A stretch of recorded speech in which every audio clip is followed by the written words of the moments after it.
This is why we pay taxes. It's for moments like this.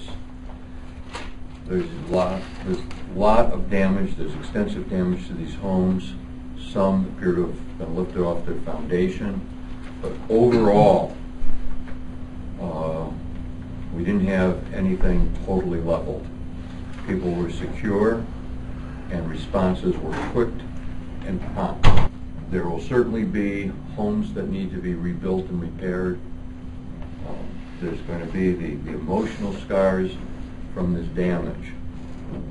But you can't ask anything more of public employees and the folks we partner with at MG&E in terms of getting life back to normal as quickly as possible for the people of this community, whether they live on the west side or they live on the east side.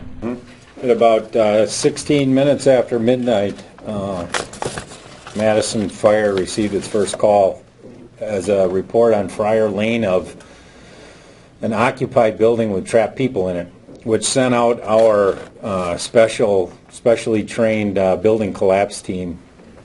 The first crews that arrived on scene noticed the destruction and started to make a quick assessment on wounded and going door to door to find out if people were trapped or people were needed. I'm happy to report that all but I think 2 people were able to get out of their structure. Madison Fire did have to assist in one of the houses getting an elderly couple out. I'm also happy to report that there were no injuries. And it was pretty clear as I made my way from the east side to the west side that we were going to need more resources than just fire out there. So I spoke with Mayor Soglin about 12:30, and we decided to open up the EOC and get the experts in that can handle these types of situations. Good morning. At about 1 a.m., that's when we got the call that the Emergency Operations Center should be opened.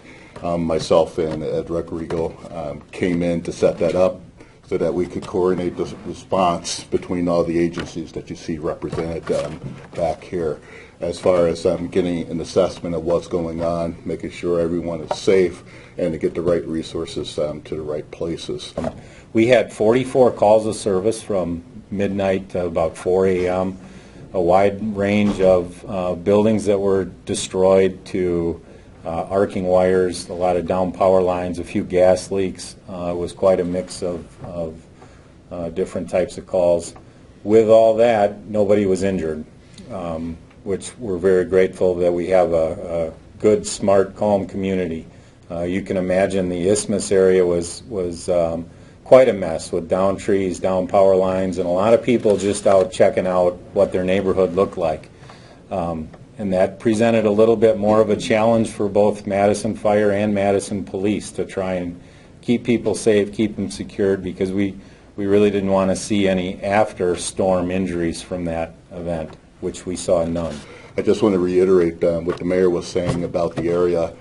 Saybrook and Friar Lane, people have lost their homes. There's some emotions that are running high out there. We just ask that people just stay away from the area. I know people want to come to help and they want to take photos, but we need to let the people heal. We need to keep that area secure. So please just stay away at this time. If we do need volunteers, that information will be coming out on the process of how that will be done. But right now we do not need those volunteers.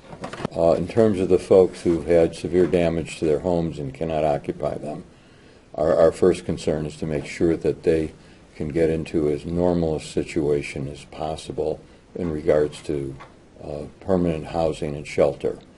And that's particularly important for the homes that are now considered to be total losses and will have to come down, and those folks tragically are going to have to start over. The critical thing at this point is to provide normal services.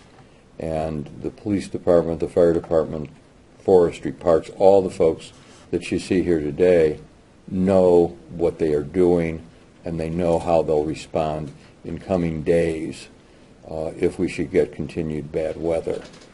And that's the beauty of Madison Public Service. As I said earlier, You know, my presence last night was totally unnecessary. Everyone here knows what they're doing. They know where to respond. They know how to respond.